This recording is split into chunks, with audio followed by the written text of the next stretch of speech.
नमस्कार, जय श्री कृष्णा। आज हम सुनेंगे सबरी की कथा। दोस्तों, चैनल को सब्सक्राइब जरूर करिएगा।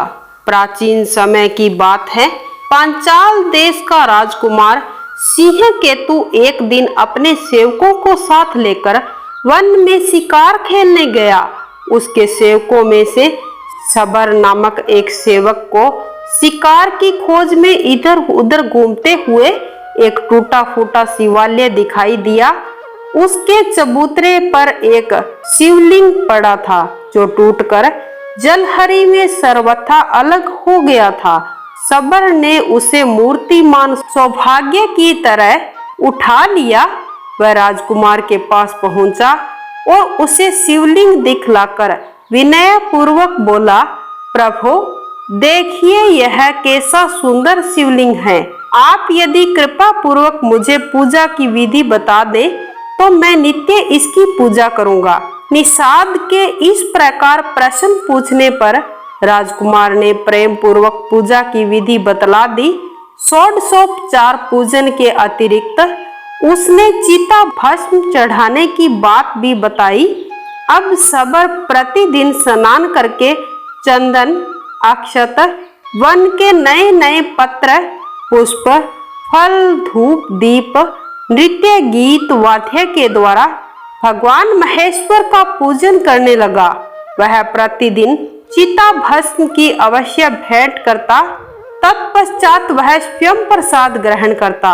इस प्रकार श्रद्धालु सबर पत्नी के साथ भक्ति पूर्वक भगवान महादेव की आराधना में तल्लीन हो गया।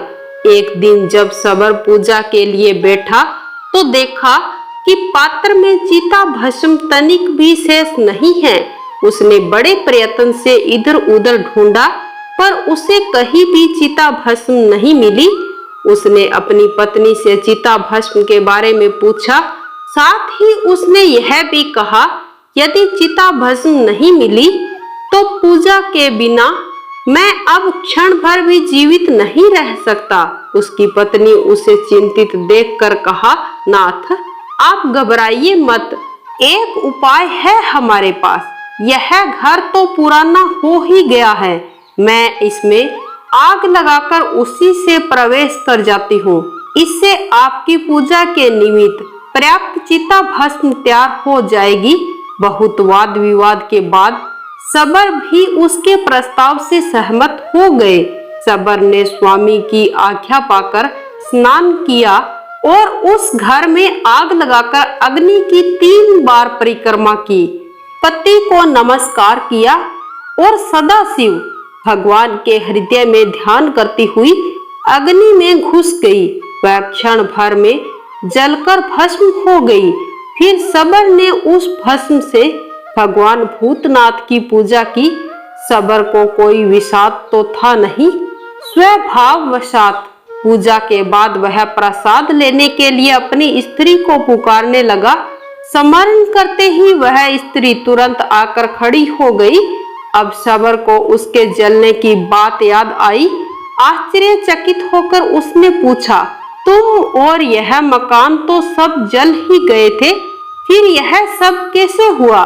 सबरी ने कहा, मैं आग में घुसी तो मुझे लगा कि जैसे मैं जल में घुसी हूँ।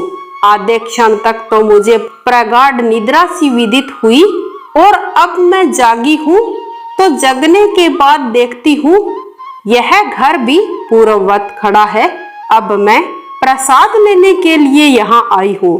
निषाद दंपति इसी प्रकार बातें कर ही रहे थे कि उनके सामने एक दिव्य विमान आ गया। उस पर भगवान के 4 गुण थे।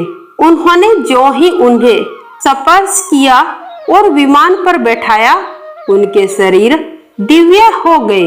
वास्तव में श्रद्धा युक्त भगवान की आराधना का कुछ ऐसा ही महात्म्य होता है। सच्चे मन से जो कोई भी मनुष्य अपने भगवान की पूजा अर्चना करता है, उसे इसी प्रकार फल मिलता है। दोस्तों, इस वीडियो को लाइक, शेयर और सब्सक्राइब अवश्य करना। इसी के साथ ही हम आपसे विदा लेते हैं। वंदे मातरम। जय श्री कृष्णा।